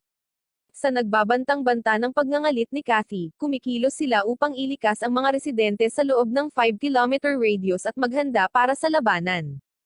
Kasabay nito, sa ganap na pagbabalik ni Sho sa kanyang mga alaala, nalaman niya ang lahat ng mga sakripisyong ginawa ni Kiss Ira para sa kanya, pati na rin ang paghahayag na ang kanyang kapatid na babae, si Kathy, ay isang hybrid ng tao at demonyo, habang ang kanilang ina ay isang purong demonyo.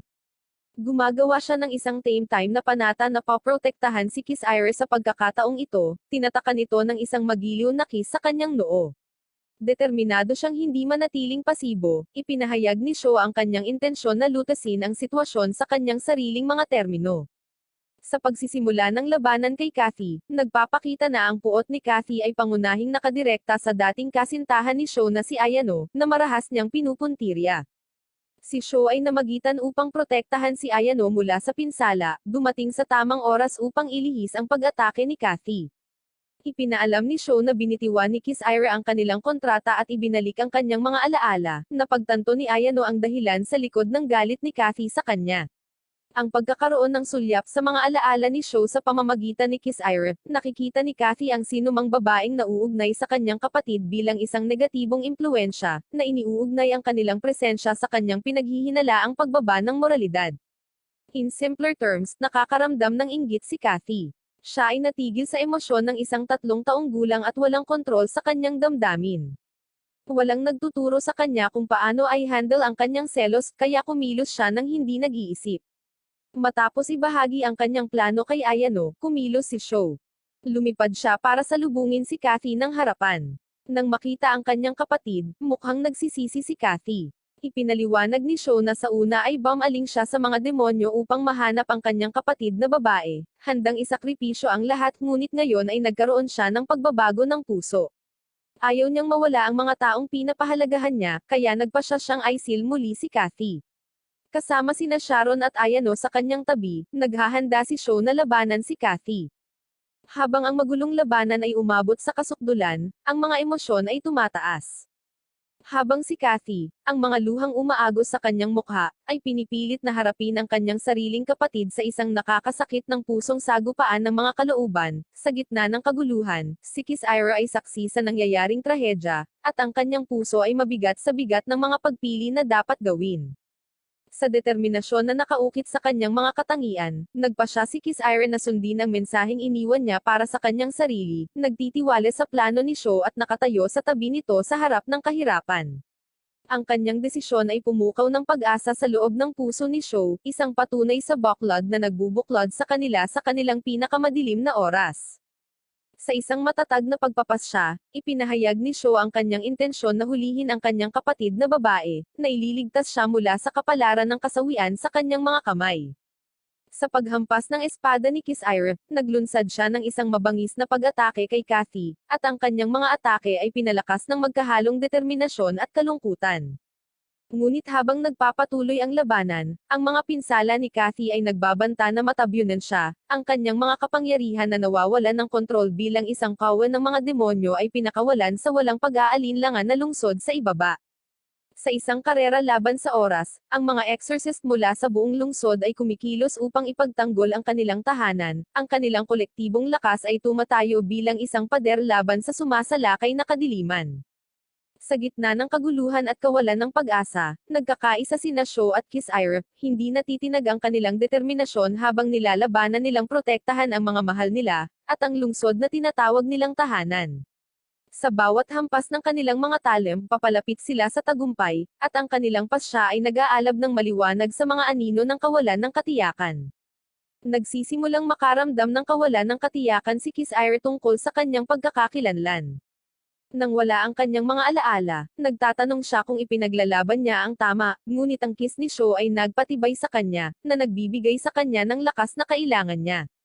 Dahil binigyan siya ng kapangyarihan, nag-transform siya sa kanyang pinakamakapangyarihang anyo ng demonyo at nakipagtulungan kay Sho para talunin si Kathy. Sa tulong ng mga exorcist, tinapos nila ang mga demonyo, pinanumbalak ang kapayapaan. Si Kathy ay selyado sa ilalim ng munisipal na gusali upang hindi siya magdulot ng gulo. Pagkatapos, inamin ni Kisaira ang kanyang nararamdaman para kay Sho. Sa kabila ng pagkawala ng memorya ni Kisaira, ang kanyang pagmamahal kay Sho ay nananatiling buo, at mabilis nilang muling pinasigla ang kanilang pagmamahalan.